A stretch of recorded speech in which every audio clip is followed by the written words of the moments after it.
Paz, Senhor, meu dileto irmão. E, de modo geral, o povo chamado povo de Deus. Você tem convicção que você é de Deus? Quando você ora, canta, medita, lê a palavra, você tem convicção que você faz parte desse rebanho chamado povo de Deus? Se você olhar na história, né, o que é história? História é desde os primórdios. Quando formou-se a igreja, por exemplo, os nossos primeiros irmãos, Tiago, Estevão, Tiago pregador, né? Foi pastor em Jerusalém, primeiro pastor da igreja lá em Jerusalém, no ano 33. Ele morreu aos 96 anos, assassinado, e foi o primeiro pastor. Tiago. Depois dele, Simeão, um velhinho, era da família de Jesus. Ele morreu aos 120 anos, também assassinado. Você veja, para que matar um velhinho de 120 anos de idade? Para que matar um velhinho de 96 anos, que foi o caso de Tiago, que por sinal era primo de Jesus? E parente entre ele e Simeão, mas parente mais distante, um pouco distante. Esses foram os primeiros pastores lá de Jerusalém. Tiago teve um pastorado longo, não vou aqui descrever os anos nem dele, nem de Simeão, e nem do terceiro que assumiu ali a igreja, porque o assunto aqui não é esse. Mas quando se fala, quando você olha para você, se você tem convicção, você aí, crente cervejeiro, você que é um crente cervejeiro, um crente bebedor de vinho, um crente de fanfarras, e agora estão aí, inventando o carnaval de Jesus. Você já viu? Carnaval paralelo à festa da carne. Que o carnaval, que todo ano se faz aqui no Brasil, desde há muito tempo, aquilo é a festa da carne. É uma alegria da carne. E agora os crentes dessas igrejas da renovação aí, essas neopentecostais, chamados neopentecostais, porque não são daqueles primeiros, eu sou lá dos primeiros. A minha idade, e muito embora você olhe para mim assim, você não imagina quantos anos eu tenho, mas eu sou lá dos primeiros, sou praticamente do meio da igreja. Eu não sou de 1910, quando a igreja começou, a igreja pentecostal aqui, ou a igreja que acredita na evidência do batismo com o Espírito Santo, com os dons de línguas estranhas. Eu não sou disso aí, mas sou do meio, até agora dá o meio. Então também já vem de muito longe. E aí o que acontece? A minha pergunta é o seguinte: quando você olha para a história dos cristãos, lá do princípio, eu acabei de falar, Tiago morreu aos 96 anos, apedrejado, um incrédulo, entrou no meio do povo que estava vindo uma revolta muito grande, porque o clero lá de Israel, da igreja, ou do movimento que a gente vai chamar aqui de judaísmo, que é uma religião, o judaísmo é uma religião.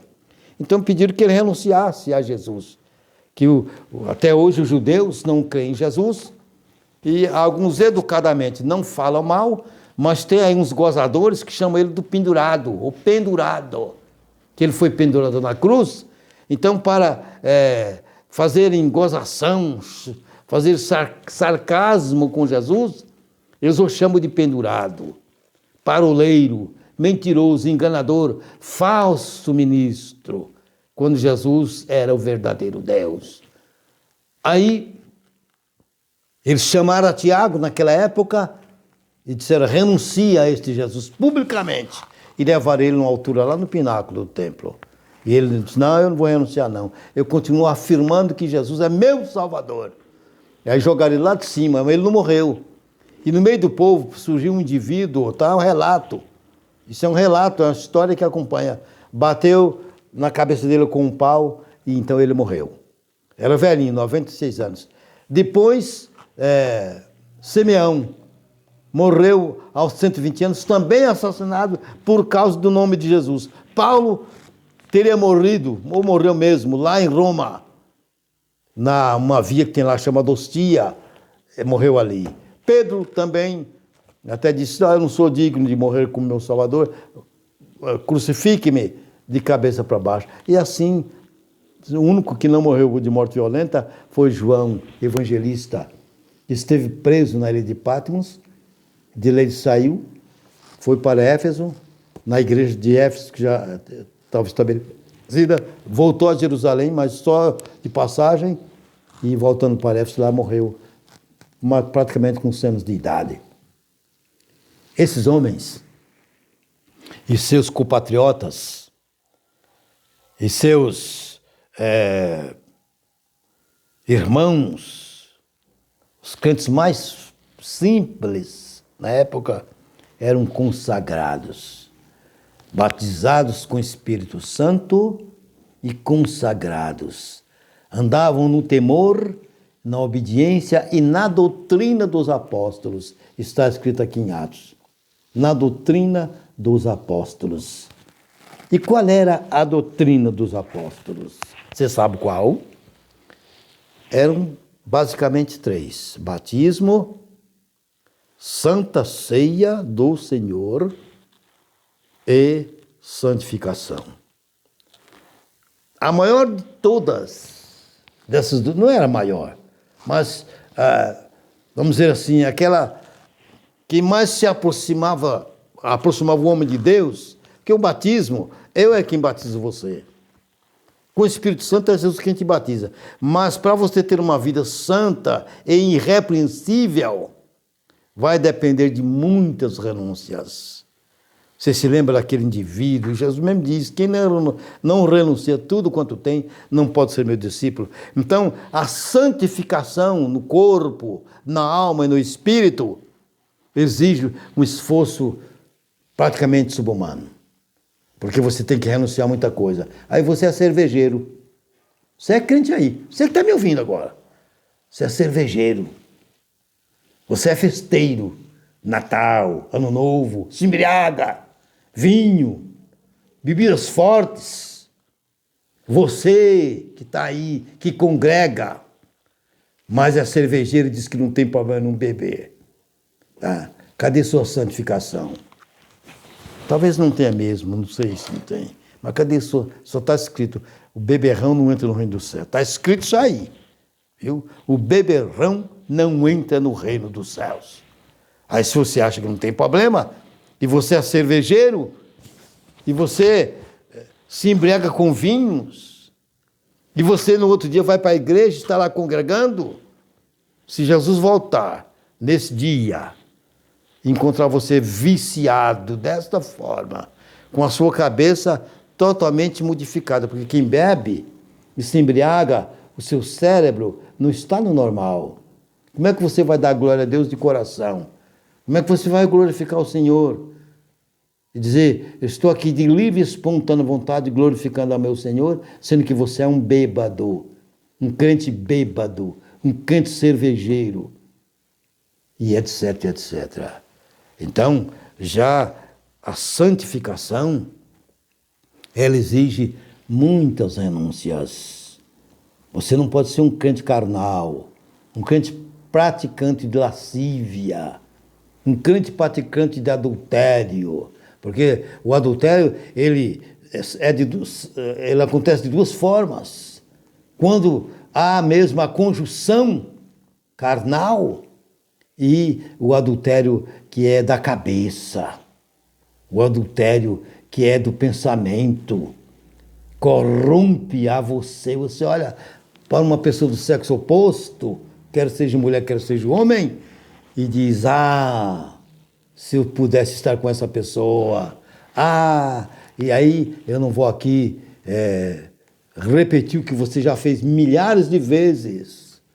Você é um adúltero. Jesus disse, chegou a olhar para uma mulher, e a mulher também, com intenção impura no coração, desejando aquela mulher, já adulterou, já é pecado de adultério. Você é um adúltero e está escrito que adúltero nenhum entra no reino do céu. E você que é ladrão? Mas ladrão em quê, pastor? Ué, você rouba na balança, você rouba no trabalho do seu serviçal, você rouba na gasolina quando você manda pôr... Quando alguém vem para abastecer seu carro no posto que você administra, você rouba ali litros de gasolina. Isso é roubo, tudo isso é roubo. Tudo é roubo. O que não for honesto, trabalho com as próprias mãos, com o suor do seu rosto, e você adquiriu riquezas, você aí que é crente e é agiota, está escrito a respeito de você, que você vive de usura.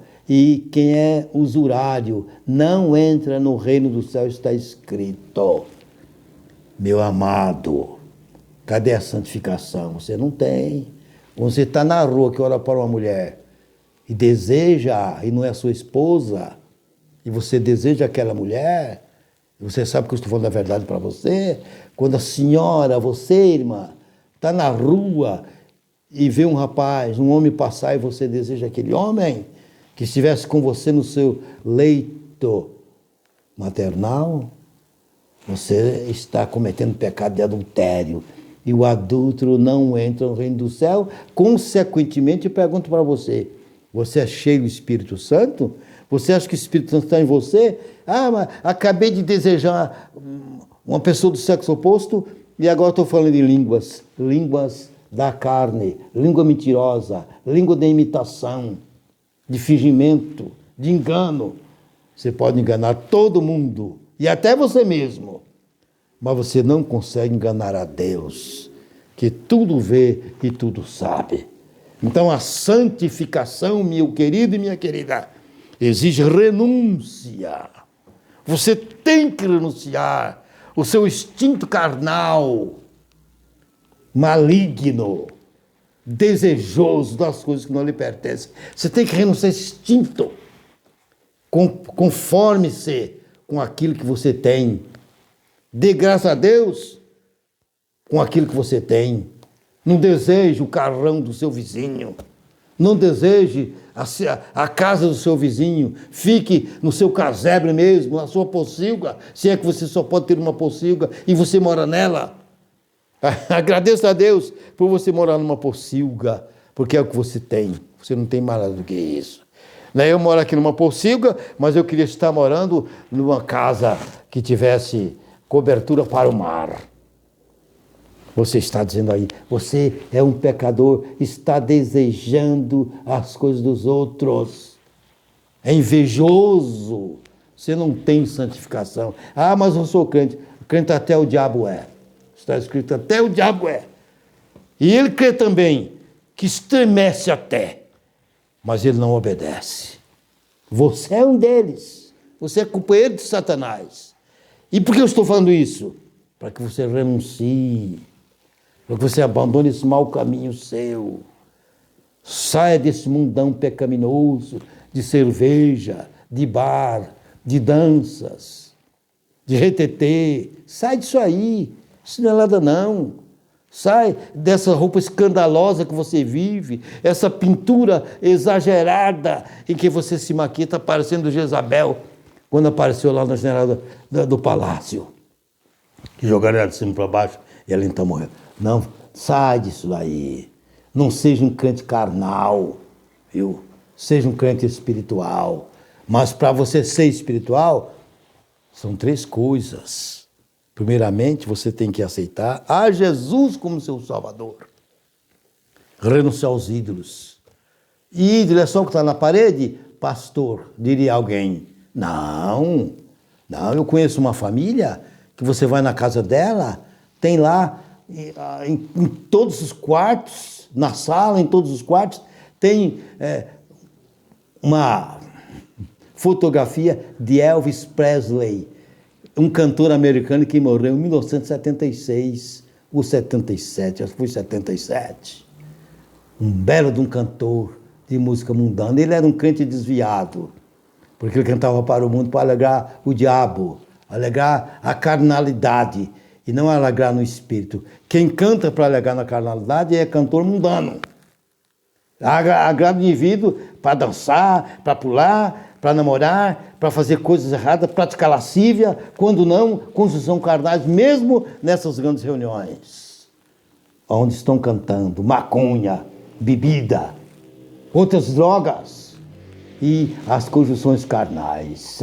Então, querido, amado, essa família, em toda a casa dela, você lá, dentro dos vários cômodos que ela tem, está lá uma foto de Elvis Presley. É uma família idólatra. Idolatra um homem.